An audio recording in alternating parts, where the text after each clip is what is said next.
ಆಚಿ chilli powder ಸಖತ್ ಖಾರ ಬಣ್ಣ ಮತ್ತು ರುಚಿ ಆಚಿ ಚಿಲ್ಲಿ ಪೌಡರ್. ಬಿಗ್ ಬಾಸ್ ಮುಗಿದಿದ್ದೇ ತಡ ಕಂಟೆಸ್ಟೆಂಟ್ಗಳು ತಮ್ಮ ತಮ್ಮ ಅನಿಸಿಕೆ ಅಭಿಪ್ರಾಯಗಳನ್ನು ಈಗ ಹಂಚ್ಕೋತಾ ಇದ್ದಾರೆ. ಹೇಗಿತ್ತು ಬಿಗ್ ಬಾಸ್ ಜರ್ನಿ ಅನ್ನೋದಕ್ಕೆ ಬಿಗ್ ಬಾಸ್ನ second runner up Ashwini Gowda public TV ಜೊತೆ ಅಶ್ವಿನಿ ಗೌಡ ಎಕ್ಸ್ಕ್ಲೂಸಿವ್ ಆಗಿ ಮಾತನಾಡಿದ್ದಾರೆ. ಅವರು ಕೂಡ ತಮ್ಮ ಅಭಿಪ್ರಾಯ ಹಂಚಿಕೊಂಡಿದ್ದಾರೆ. ಅವರ ಇಡೀ ಜರ್ನಿಯ ಅನುಭವವನ್ನು ಬೆಚ್ಚಿಟ್ಟಿದ್ದಾರೆ. ಅವರು ಆ್ಯಕ್ಚುಲಿ ಮೊದಲೆಲ್ಲ ಮಾತುಕತೆಗಳು ನಿನ್ನೆ ಎಲ್ಲ ಹೆಂಗೆ ಕೇಳಿ ಬರ್ತಾ ಇತ್ತು ಅಂದರೆ ಅಶ್ವಿನಿ ಗೌಡನೇ ಫಸ್ಟ್ ರನ್ನರ್ ಅಪ್ ಅಂತಲೂ ಕೂಡ ಹೇಳ್ತಾ ಇದ್ರು. ಗಿಲ್ಲಿ ಗೆಲ್ತಾರೆ, Ashwini Gowda first runner up ಅಂತ. ಬಟ್ ಸೆಕೆಂಡ್ ರನ್ನರ್ ಅಪ್ ಆಗಿದ್ದಾರೆ. ಈ ಬಾರಿಯ ಬಿಗ್ ಬಾಸ್ನ second runner up Ashwini Gowda public TV ಜೊತೆ ಇದ್ದಾರೆ. ನೇರವಾಗಿ ಮಾತನಾಡಿಸ್ತಾ ಹೋಗ್ತೇನೆ. ಮೊದಲಿಗೆ ಕಂಗ್ರ್ಯಾಚುಲೇಷನ್ಸ್. ಹೇಗಿತ್ತು ಅನುಭವ? ಅನುಭವ ಸಖತ್ತಾಗಿತ್ತು. ಒಂದು ದೊಡ್ಡ ಯುದ್ಧಕ್ಕೆ ಹೋಗಿ ಗೆದ್ದು ಬಂದಿದ್ದೀನಿ ಅನ್ನೋಷ್ಟು ಖುಷಿ ನನ್ನಲ್ಲಿದೆ. ಏನು ಕಲ್ತ್ಕೊಂಡ್ರಿ, ಏನು ಕಳ್ಕೊಂಡ್ರಿ? ಕಲಿಯುವಂಥ ತುಂಬಾ ಇದೆ ಬಿಗ್ ಬಾಸ್ ಮನೇಲಿ. ಏನೇನು ಕಲ್ತಿಲ್ಲ ನಾವು ಇಷ್ಟು ವರ್ಷ. ಬಹುಶಃ ನಾವು ಕಲಿದೇ ಇರೋದೆಲ್ಲ ಬಿಗ್ ಬಾಸ್ ಮನೇಲಿ ಕಲಿತೀವಿ. ಗಳಿಸಿದಂತೂ ತುಂಬಾ ಇದೆ. ಹೊರ ಜಗತ್ತಲ್ಲಿ ನಾವು ಎಷ್ಟೋ ಸಲ ನೇರ ಏನು ಹೇಳೋದೇ ಇಲ್ಲ. ಬಟ್ ನೇರ ಹೇಳುವಂಥ ತಾಕತ್ತು ಎಲ್ಲಾದರೂ ಪ್ರದರ್ಶನ ಮಾಡುವಂಥ ಒಂದು ವೇದಿಕೆ ಇದೆ ಅಂದರೆ ಅದು ಬಿಗ್ ಬಾಸ್ ವೇದಿಕೆ. ಅಶ್ವಿನಿ ಗೌಡ ಅವರು ವಿನ್ನರ್ ಆಗ್ತಾರೆ ಅಂತೇಳಿ ತುಂಬ ಜನರಿಗೆ ನಿರೀಕ್ಷೆ ಇತ್ತು. ತುಂಬ ಆಸೆಗಳನ್ನು ಇಟ್ಕೊಂಡಿದ್ರು. ದೇವಸ್ಥಾನಗಳಲ್ಲಿ ಪೂಜೆ ಪ್ರಾರ್ಥನೆ ಜೊತೆ ಕ್ಯಾಂಪೇನ್ಗಳನ್ನು ಶುರು ಮಾಡಿದ್ರು. ಬಟ್ ಎಲ್ಲೋ ಒಂದು ಕಡೆ ಮಿಸ್ ಆಯಿತು ಅನ್ನೋದು. ನನಗೂ ಆ್ಯಕ್ಚುಲಿ ಅದು ಇನ್ನೂ ಒಂದು ಸ್ವಲ್ಪ ಅರಗಿಸ್ಕೊಳ್ಳೋದಕ್ಕೆ ಕಷ್ಟ ಆಗ್ತಿದೆ. ಯಾಕೆಂದರೆ ನಾವು ಬಿಗ್ ಬಾಸ್ ಮನೆ ಒಳಗಡೆ ಇದ್ದಾಗ ಹೊರ ಪ್ರಪಂಚದಲ್ಲಿ ಏನಾಗ್ತಿದೆ ಅನ್ನೋ ಒಂದು ಸಣ್ಣ ಊಹೆನೂ ನಮಗಿರಲ್ಲ. ಬಟ್ ಇಷ್ಟು ಜನರ ಪ್ರೀತಿ, ಇಷ್ಟು ಅಭಿಮಾನ, ಇಷ್ಟೊಂದು ನಾವು ಗಳಿಸ್ಕೊಂಡಿರ್ತೀವಿ ಅನ್ನೋದು ನಮಗೇನೂ ಗೊತ್ತಾಗಲ್ಲ. ಮನೆ ಒಳಗಡೆ ಇದ್ದಾಗ ನಾವು ಮಾತಾಡ್ತಾ ಇರ್ತೀವಿ, ತುಂಬ ಸರಳವಾಗಿ ಬದುಕ್ತಾ ಇರ್ತೀವಿ. ಬಿಗ್ ಬಾಸ್ ಮನೆಯಲ್ಲೂ ಅಷ್ಟೇ ನಾವು ಅಷ್ಟೇ ಸರಳತೆಯಿಂದ ಬದುಕ್ತಾ ಇರ್ತೀವಿ. ನಾವು ಮಾತಾಡುವಂಥ ಒಂದೊಂದು ಮಾತು ಅಥವಾ ಒಂದು ಸ್ನೇಹ, ಒಂದು ಆಟ, ಇದು ಯಾವ್ದು ಹೊರಗಡೆ ಜನಕ್ಕೆ ಇಷ್ಟ ಆಗ್ತಿದೆ, ಏನು ಇಷ್ಟ ಆಗ್ತಿಲ್ಲ ಅನ್ನೋದು ನಮಗೆ ಗೊತ್ತೇ ಆಗಲ್ಲ. ಹಾಗಾಗಿ ನಾವು ಹೊರಗೆ ಬಂದ ಮೇಲೆ ನೋಡಿದ ಮೇಲೆ ನನಗೆ ಅರ್ಥ ಆಗಿದ್ದು, ಇಷ್ಟೊಂದು ಜನ ನನ್ನನ್ನು ಪ್ರೀತಿಸಿದ್ದಾರೆ, ಇಷ್ಟೊಂದು ಜನ ಇಷ್ಟಪಟ್ಟಿದ್ದಾರೆ. ಅದಕ್ಕೋಸ್ಕರ ಇಷ್ಟು ದಿನ ನಾನು ಬಿಗ್ ಬಾಸ್ ಮನೇಲಿ ಇದ್ದೆ. ಯಾಕಂದರೆ ಪ್ರತಿ ವಾರ ನನಗೆ ಆಶ್ಚರ್ಯ ಆಗೋದು, ಏನಕ್ಕೆ ಬಿಗ್ ಬಾಸ್ ಮನೇಲಿ ನನ್ನನ್ನು ಉಳಿಸ್ಕೋತಾ ಇದ್ದಾರೆ, ಏನಕ್ಕೆ ಉಳಿಸ್ಕೋತಿದ್ದಾರೆ ಅಂತ. ಬಟ್ ಹೊರಗಡೆ ಬಂದ ಮೇಲೆ ಅರ್ಥ ಆಯಿತು, ಅಷ್ಟು ಜನರು ಪ್ರೀತಿ ಇದ್ದಿದ್ದರಿಂದ ನಾನು ಆ ಮನೇಲಿ ಅಷ್ಟು ದಿನ ಉಳ್ಕೊಂಡೆ. ನಿಮ್ಮ ನಿರೀಕ್ಷೆ ಹೇಗಿತ್ತು ಮೇಡಮ್? ವಿನ್ ಆಗೇ ಬರ್ತೀನಿ ಅನ್ನುವಂಥದ್ದಿತ್ತಾ? ಟಾಪ್ 3ಯಲ್ಲೇ ಉಳ್ಕೊತೀನಿ ಅನ್ನೋದಿತ್ತಾ? ನಿಮ್ಮದು ಏನಿತ್ತು ನಿರೀಕ್ಷೆ? ನೇರವಾಗಿ ಹೇಳಬೇಕು ಅಂದರೆ ನಾನು ಯಾವುದೇ ನಿರೀಕ್ಷೆ ಇಟ್ಕೊಳ್ಳದೆ ಬಿಗ್ ಬಾಸ್ ಮನೆಗೆ ಹೋದಂತಹ ವ್ಯಕ್ತಿ ನಾನು. ಯಾಕೆ ಅಂತಂದರೆ ಈ ಹಿಂದೆನೂ ನಾನು ಯಾವತ್ತೂ ಬಿಗ್ ಬಾಸ್ನ ನೋಡಿದವಳೆ ಅಲ್ಲ. ಈ ಆಟ ಹೀಗಿರುತ್ತೆ, ಈ ಥರನೇ ನಾವು ಮಾತಾಡಬೇಕು, ಹೀಗೆ ನಮ್ಮ ನಡವಳಿಕೆ ಇರಬೇಕು, ವ್ಯಕ್ತಿತ್ವ ಇರಬೇಕು, ಅಥವಾ ನಾನು ಮುಂಚಿತವಾಗಿ ಈ ಟಾಸ್ಕ್ಗಳನ್ನೆಲ್ಲ ಆಡೋದೆಲ್ಲ ನೋಡಿದರೆ ಹೆದರ್ಕೊಂಡು ಮುಂಚೆನೇ ಹೋಗ್ತಿರ್ಲಿಲ್ಲ ಅನ್ಸುತ್ತೆ. ಯಾಕೆ ಅಂದರೆ ನಾವು ಮದುವೆ ಎಲ್ಲ ಆಗಿ ಮಕ್ಕಳೆಲ್ಲ ಆದಮೇಲೆ ನಮ್ಮಲ್ಲೇ ಅದು ಹೆಣ್ಮಕ್ಳಿಗೆ ಒಂದು ಬಂದ್ಬಿಡತ್ತೆ ಮನಸ್ಸಲ್ಲಿ. ಈ ಥರ ನಾವೆಲ್ಲ ಇಳಿದು ಒಬ್ಬರ ಮೇಲೆ ಒಬ್ಬರು ಬಿದ್ದು ಒದ್ದಾಡಿಕೊಂಡು ಹೀಗೆಲ್ಲ ನಾವು ಆಡೋಕ್ಕಾಗತ್ತಾ ಅಂತ.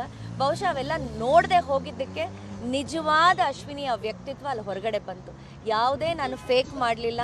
ಯಾರನ್ನೂ ಕೂಡ ನಾನಲ್ಲಿ ಇವರನ್ನ ಇನ್ಸ್ಪಿರೇಷನ್ ಆಗಿ ತೊಗೊಂಡೆ ನಾನು ಬದುಕದೆ ಅಥವಾ ಅವ್ರನ್ನ ಕಾಪಿ ಮಾಡಬೇಕು, ನಾನು ಕಪ್ಪನ್ನ ಗೆಲ್ಲಕ್ಕೆ ಅಂತ ಖಂಡಿತ ನಾನು ಮಾಡಲಿಲ್ಲ. ಪ್ರತಿ ಒಂದೊಂದು ಸಂದರ್ಭದಲ್ಲೂ, ಪ್ರತಿಯೊಂದು ನನ್ನ ಮಾತಲ್ಲೂ, ಜಗಳದಲ್ಲೂ, ಪ್ರೀತಿಲೂ, ಗೌರವದಲ್ಲೂ, ಎಲ್ಲದರಲ್ಲೂ ನನ್ನ ವ್ಯಕ್ತಿತ್ವನ ನಾನು ಎತ್ತಿ ಹಿಡ್ದಿದ್ದೀನಿ ಅಂತ ಹೇಳೋಕೆ ಇಷ್ಟಪಡ್ತೀನಿ. ಗಿಲ್ಲಿ ಬಗ್ಗೆ ಏನು ಹೇಳ್ತೀರಿ? ಹಾಸ್ಯದ ಮೂಲಕನೇ ಒಂದು ರೀತಿಯಲ್ಲಿ ಎಲ್ಲರನ್ನೂ ಕೂಡ ಅಟ್ರಾಕ್ಟ್ ಮಾಡ್ತಾ ಇದ್ರು. ಕನ್ನಡಿಗರ ಮನೆ ಮಾತಾಗಿದ್ದಾರೆ. ಜೊತೆಗೆ ರಕ್ಷಿತಾ ಕೂಡ ಅಷ್ಟೇ, ಸೀದಾ ಸಾದಾ ಹುಡುಗಿ. ಸೊ ಹೇಗಿತ್ತು ಅಲ್ಲಿ ಎಲ್ಲರ ಜೊತೆ? ಸರ್, ನಾನು ಈಗಾಗಲೇ ಹೇಳಿದ ಹಾಗೆ ಮುಂಚೆ ಮನೆಯೊಳಗಡೆ ಹೋಗೋಕ್ಕೆ ಮುಂಚೆ ಅವರೆಲ್ಲ ನಮ್ಮ ಪ್ರತಿಸ್ಪರ್ಧಿಗಳು ಅಂತ ಅನಿಸುತ್ತೆ. ಬಟ್ 113 ದಿನ ನಾವು ಒಟ್ಟಿಗೆ ಒಂದು ಮನೇಲಿ ಇರ್ತೀವಿ ಅಂದಾಗ ನಾವೆಲ್ಲರೂ ಒಂದು ಬಾಂಧವ್ಯ ಇಟ್ಕೊಂಡ್ಬಿಟ್ಟಿರ್ತೀವಿ. ಹೇಗೆ ಅಂದರೆ ಒಂದು ಅಣ್ಣನೋ ತಮ್ಮನೋ. ಯಾಕೆಂದರೆ ಹೊರ ಜಗತ್ತಿಲ್ಲ ನಮಗೆ. ಯಾರನ್ನೋ ಒಂದು ನೋಡಿದಾಗ ಇವ್ನು ನನ್ನ ಅಣ್ಣನ ಥರ ಕಾಣ್ತಾನೆ, ಇವ್ನು ನನ್ನ ತಮ್ಮನ ಥರ ಕಾಣ್ತಾನೆ ಅಂತ. ಆ ರೀತಿ ನೀವು ಗಿಲ್ಲಿ ಬಗ್ಗೆ ಕೇಳಿದಾಗ ನನಗೆ ಗಿಲ್ಲಿ ಅನ್ಸಿದ್ದು ನನ್ನ ಮಾವನ ಮಗ ಅಂತ. ಯಾಕಂದರೆ ನನ್ನನ್ನು ರಾಜ ಹುಲಿ ಇದ್ರಲ್ಲಿ ರೇಗಿಸ್ತಾ ಇದ್ದ. ಹಾಗೆ ನಮ್ದು ಒಂಥರ ಈ ಟಾಮ್ ಆ್ಯಂಡ್ ಜೆರಿ ಥರ ಯಾವಾಗಲೂ ಇರ್ತಾ ಇತ್ತು. ಸೊ ಅವ್ನು ನನ್ನನ್ನು ರೇಗಿಸೋದು, ನಾನು ಅವನಿಗೆ ಬೈಯೋದು, ಅವ್ನು ನನಗೆ ಬೈಯೋದು, ಇದು ಖಂಡಿತ ಕೊನೆಯವರೆಗೂ ಅದು ನಡ್ಕೊಂಬಂತು. ಹಾಗಾಗಿ ನಾನು ಗಿಲ್ಲಿ, ನಾನು ಅವನನ್ನು ಪ್ರೀತಿ ಮಾಡ್ತಿದ್ನೋ, ದ್ವೇಷ ಮಾಡ್ತಿದ್ನೋ, ಅವ್ನು ತುಂಟಾಟನ ಮೆಚ್ತಿದ್ನೋ ನನಗೆ ಗೊತ್ತಿಲ್ಲ. ಬಟ್ ಒಟ್ಟಿನಲ್ಲಿ ಗಿಲ್ಲಿ ನನ್ನ ಕಾಂಬಿನೇಷನ್ ಅಂತೂ ಸಖತ್ತಾಗಿತ್ತು. ಈ ಬಿಗ್ ಬಾಸ್ ಜರ್ನಿಯಲ್ಲಿ ಅಶ್ವಿನಿ ಗೌಡ ಒಂದಿಷ್ಟು ವಿವಾದಗಳನ್ನು ಮೈ ಮೇಲೆ ಎಳೆದುಕೊಂಡಿದ್ರು ಅನ್ನೋದು. ಎಸ್ ಕ್ಯಾಟಗರಿ ಪದ ಬಳಕೆ, ಸ್ಪರ್ಧಿಗಳನ್ನು ಏಕವಚನದಲ್ಲೆಲ್ಲ ಬೈತಾ ಇದ್ರು. ಸೊ ಹೀಗಾಗಿ ಅದು ಬೇರೆದೇ ಆಯಾಮಗಳನ್ನು ಪಡೆದುಕೊಳ್ತಾ ಇತ್ತು. ಸೊ ಆ ವಿಚಾರವಾಗಿ ಸರ್, ಏನಾಗುತ್ತೆ ಈಗ ಮನೆ ಒಳಗಡೆ ಇದ್ದಾಗ, ಈಗ ನಾನು ಕೂಡ ಸಾಮಾಜಿಕ ಹೋರಾಟಗಾರ್ತಿ, ಅದರಲ್ಲೂ ಕನ್ನಡ ಪರ ಹೋರಾಟಗಾರ್ತಿ ಅಂದಾಗ ನನ್ನ ಜರ್ನಿ 20 ವರ್ಷದ ನನ್ನ ಜರ್ನಿ ಇದೆ. ಧಾರ್ಮಿಕವಾಗಿ ಆಗ್ಬೋದು, ಜಾತಿ ವಿಚಾರದಲ್ಲಿ ಆಗ್ಬೋದು, ನಿಂದನೆ ಆಗ್ಬೋದು, ಯಾವ ಪದ ಬಳಕೆ ಮಾಡಿದ್ರೆ ಏನಾಗುತ್ತೆ ಅನ್ನುವಂತಹ ಸೂಕ್ಷ್ಮತೆ ನನಗೆ ಗೊತ್ತಿದೆ. ಆದರೆ ನಾವು ಮಾತಾಡುವಾಗ ಒಂದು ಜಗಳ ಆಗುತ್ತೆ, ಜಗಳ ಆಡೋ ಸಂದರ್ಭದಲ್ಲಿ ನಾನೊಂದು ಪದ ಬಳಕೆ ಮಾಡ್ತೀನಿ. ಬಟ್ ಆ ಪದ ಬಳಕೆ ಯಾಕೆ ಮಾಡಿರ್ತೀನಿ ಅಂತಂದರೆ, ಈಗ ನನ್ನ ಮತ್ತೆ ರಕ್ಷಿತಾ ಶೆಟ್ಟಿ, ನಾನು ಅಶ್ವಿನಿ ಗೌಡ, ರಕ್ಷಿತಾ ಶೆಟ್ಟಿ ಆಗಿರ್ತಾರೆ ಅವರು ಯಾವ ಒಂದು ಇದಕ್ಕೆ ಬರ್ತಾರೆ ಅನ್ನೋದು ನೀವೇ ಊಹೆ ಮಾಡ್ಕೊಳ್ಳಿ. ಅಷ್ಟೂ ಒಂದು ಪ್ರಜ್ಞೆ ಇಲ್ಲದೆ ಇರುವಂಥ ವ್ಯಕ್ತಿ ನಾನಲ್ಲ. ಬಟ್ ಇದೇನಾಗತ್ತೆ ಅಂತಂದರೆ, ನಾನು ಅವ್ರಿಗೆ ಹೇಳೋ ಅಂಥದ್ದು ತುಂಬ ಅವ್ರು ಕಿರ್ಚಾಡ್ತಿರ್ತಾರೆ, ಕೂಗಾಡ್ತಿರ್ತಾರೆ. ನೀವು ರಕ್ಷಿತನ ವ್ಯಕ್ತಿತ್ವ ನೋಡಿರ್ತೀರಿ. ನಾನೇನು ಅನ್ಕೋತೀನಿ ಅಂತಂದರೆ, ಒಂದು ಈ ಶೌಟಿಂಗ್ ಕ್ಯಾಟಗರಿ ಅಂತ ಬರ್ತಾರೆ, ಕಿರ್ಚಾಡಿ ಕೂಗಾಡಿ ಮಾಡುವಂಥ ಒಂದು ಕ್ಯಾಟಗರಿ ಇರ್ತಾರೆ. ಒಂದು ಸ್ಕೋಪ್ ತಗೊಳ್ಳೋದು, ಆ ಥರ ಮಾಡಿದ ತಕ್ಷಣ ಎಲ್ಲರೂ ನಮ್ಮ ಕಡೆ ಗಮನ ಸೆಳೀತಾರೆ ಅಂತ. ಸೊ ನಾನು ಆ ಪದ ಬಳಕೆ ಮಾಡೋಕ್ಕೆ ಹೋಗ್ತೀನಿ. ಬಿಟ್ಟರೆ ಅದನ್ನು ನಾವು ಶಾರ್ಟಾಗಿ ಹೇಳ್ತೀವಿ. ಬಟ್ ಯಾರನ್ನೂ ನಿಂದನೆ ಮಾಡೋ ಅಂಥದ್ದು ಅಥವಾ ಯಾವುದೋ ಒಂದು ಧರ್ಮವನ್ನು, ಜಾತಿನ ಕೆಳಗಿಟ್ಟೋ, ಪಂಗಡವನ್ನು ಕೆಳಗಿಟ್ಟೋ ಮಾತಾಡುವಂಥದ್ದಲ್ಲ.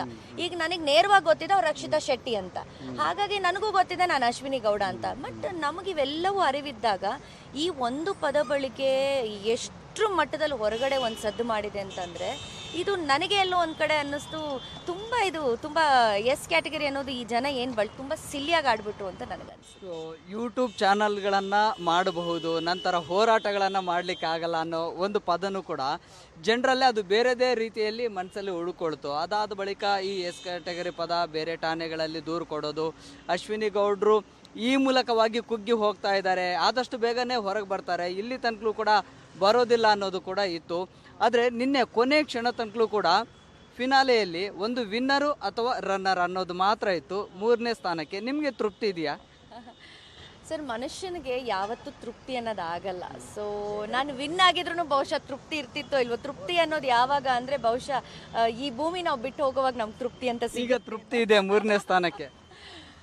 ತೃಪ್ತಿ ಪಟ್ಕೊಳ್ಳೋಣ. ಯಾಕೆ ಮನಸ್ಸಲ್ಲಿ ಇರುತ್ತಲ್ಲ, ಓಕೆ ವಿನ್ ಆಗಬೇಕಿತ್ತು ಅಂತೇಳಿ ಅನ್ನಿಸ್ತಾ ಇದೆಯಾ? ಹೌದು, ನಾನು ವಿನ್ ಆಗಬೇಕಿತ್ತು ಅನ್ನೋದು ನಾನು ಹೊರಗಡೆ ಬಂದು ಅಷ್ಟು ಜನರ ಪ್ರೀತಿ ನೋಡಿದ್ಮೇಲೆ ನನಗೆ ಅನ್ನಿಸ್ತು. ಹೌದು, ನೀವು ಹೇಳ್ದಾಗೆ ಒಂದು ಪಾಯಿಂಟಲ್ಲಿ ನಾನು ಕುಗ್ಗಿದ್ದು ಹೌದು. ಯಾಕೆಂತಂದರೆ ನಾವು ಮನೆ ಒಳಗಡೆ ಹೋದಾಗ ನಮ್ಗೆ ಏನೂ ಗೊತ್ತಿರಲ್ಲ ಸರ್, ಯಾರೂ ನಮ್ಮವರಲ್ಲ. ಅಲ್ಲಿ ನಾವು ಟಾಸ್ಕ್ಗಳು ಆಡ್ಬಿಟ್ಟು ಬಂದಿರ್ತೀವಿ, ಯಾರೂ ನಿಮ್ಮನ್ನು ಬಂದು ನಾವು ನೀರು ಅಂತ ಕೇಳಿದ್ರು ಕೂಡ ಎಲ್ಲರೂ ನಮ್ಮನ್ನು ಹೆಂಗೆ ಅಂದರೆ ಯುದ್ಧಕ್ಕೆ ಬಂದಿರೋ ಶತ್ರುಗಳ ಹಾಗೆ ನೋಡ್ತಿರ್ತಾರೆ. ಒಂದು ಕಿಚನ್ ಒಂದು 100 ಮೀಟ್ರ್ ಇರುತ್ತೆ, ಯಾರು ಹೋಗಿ ನೀರು ತಂದ್ಕೊಡಲ್ಲ, ಹಾಗಿರುತ್ತೆ ಬಿಗ್ ಬಾಸ್ ಮನೆ. ಅಷ್ಟು ಸುಲಭ ಅಲ್ಲ. ಅಲ್ಲಿ ನೀವು ಎಲ್ಲವನ್ನ ಜೀರ್ಣಿಸ್ಕೊಂಡು ಪ್ರತಿಯೊಬ್ಬರನ್ನು ಎದುರು ಹಾಕ್ಕೊಂಡು ಒಂಟಿಯಾಗಿ ಬದುಕೋದಿದೆಯಲ್ಲ, ಅದೇ ನಿಜವಾದ ಜೀವನ.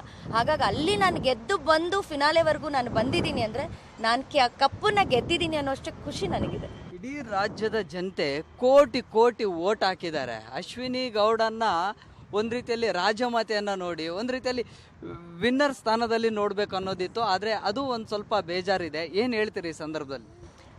ಸರ್, ನಾನು ಇಲ್ಲಿ ಒಂದೇ ಹೇಳಕ್ಕೆ ಇಷ್ಟಪಡ್ತೀನಿ. ನಾನು ಏನೇ ಬಿಗ್ ಬಾಸ್ ಮನೆ ಒಳಗಡೆ ಇದ್ದರೂ ಕೂಡ ಅದು ಒಳ್ಳೇದಾಗಿದೆಯೋ ಕೆಟ್ಟದಾಗಿದೆಯೋ, ಅದು ಯಾವ ರೀತಿ ರೀಚ್ ಆಗಿದೆಯೋ ನಂಗೆ ಗೊತ್ತಿಲ್ಲ. ನನ್ನ ನಿಜ ಜೀವನದಲ್ಲೂ ಅಷ್ಟೇ, ನಾನು ಯಾರ ತಂಟೆಗೂ ಹೋಗಲ್ಲ. ಬಟ್ ನನ್ನ ತಂಟೆಗೆ ಯಾರಾದರೂ ಬಂದರೆ ಮಾತ್ರ ನಾನು ಯಾವತ್ತೂ ಬಿಡಲ್ಲ. ಹಾಗಾಗಿ ಕೆಲವು ಹೆಣ್ಣು ಮಕ್ಕಳಿಗೆ ಕೆಲವು ಟ್ರಿಗರಿಂಗ್ ಪಾಯಿಂಟ್ಸ್ ಅಂತ ಇರುತ್ತೆ. ಏಕವಚನ ಬಳಕೆ ಆಗ್ಬೋದು, ಅಥವಾ ಹೆಣ್ಮಕ್ಳನ್ನ ಸಲ್ಲದ ತೇಜವಾದಿ ಮಾಡೋದಾಗಿರ್ಬೋದು, ಅಥವಾ ಸುಮ್ಮನೆ ಇದ್ದಾಗ ಕೆಣಕುವಂಥದ್ದಾಗಿರ್ಬೋದು. ಇವೆಲ್ಲ ಕೆಲವರು ತುಂಬ ಸರಳವಾಗಿ ತೊಗೊಂಡ್ಬಿಡ್ತಾರೆ ಬದುಕಲ್ಲಿ. ಬಟ್ ನನಗೆ ಅದು ತುಂಬ ಸರಳವಾಗಿ ತೊಗೊಳಕ್ಕೆ ಬರ್ತಿರ್ಲಿಲ್ಲ. ಬಟ್ ಇದು ಕ್ಯಾಮ್ರಾ ಇದೆ, ಇದು ಬಿಗ್ ಬಾಸ್ ಮನೆ, ಇದು ಹೀಗೆ ಇರಬೇಕು ಅನ್ನೋದು ಅದು ನನಗೆ ಬಂದುಬಿಟ್ಟಿದ್ದಿದ್ರೆ ಬಹುಶಃ ನಾನು ನಾಟಕೀಯವಾಗಿ ಇದ್ಬಿಡ್ತಿದ್ದೆ. ಬಟ್ ನನಗೆ ನೈಜ ನನ್ನ ಜೀವನದಲ್ಲಿ ನಾನು ಹೇಗಿದ್ದೀನೋ ನಾನು ಹಾಗೇ ಇರಬೇಕು. ಯಾಕಂದರೆ ನಾನು ಒಬ್ಬ ಹೋರಾಟಗಾರ್ತಿ ಅಂತಲೇ ಹೋಗಿದ್ದೀನಿ, ಛಲದಿಂದನೇ ಬದುಕಬೇಕು ಅಂತ ಹೇಳಿ ನನ್ನ ವ್ಯಕ್ತಿತ್ವದ ಪ್ರದರ್ಶನವನ್ನು ನಾನು ಮಾಡಿದ್ದೀನಿ. ಈಗ ಅಶ್ವಿನಿ ಗೌಡ ಅವರ ನೇರ ವ್ಯಕ್ತಿತ್ವ, ನೇರ ನುಡಿ ಕೆಲವರಿಗೆ ಅದು ವಿಲನ್ ರೀತಿಯಲ್ಲಿ ಕಾಣಿಸ್ತಾ ಇತ್ತು. ಏಕವಚನದಲ್ಲಿ ಬೈತಾ ಇದ್ದಾರೆ, ತುಂಬ ಅಗ್ರೆಸಿವ್ ಆಗಿರ್ತಾರೆ, ಮರ್ಯಾದೆ ಕೊಡೋದಿಲ್ಲ ಅಂತೇಳಿ. ಸೊ ಹಾಗಾಗಿ ಜನ ನಿಮ್ಮ ಬಗ್ಗೆ ಬೇರೆದೇ ಒಂದು ವ್ಯಕ್ತಿತ್ವವನ್ನು ನೋಡ್ತಾ ಇದ್ರು.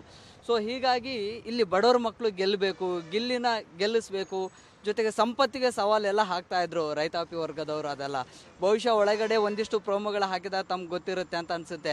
ಸೊ ಬಡವ್ರ ಮಕ್ಕಳು ಒಂದು ಭಾಗದಲ್ಲಿ, ಶ್ರೀಮಂತರ ಮಕ್ಕಳು ಒಂದು ಭಾಗದಲ್ಲಿ, ಆ ಕ್ಯಾಟಗರಿಯಲ್ಲಿ ತಾವು ಅಂತ ಹೇಳಿ ಬಿಂಬಿಸ್ತಾ ಇದ್ರು.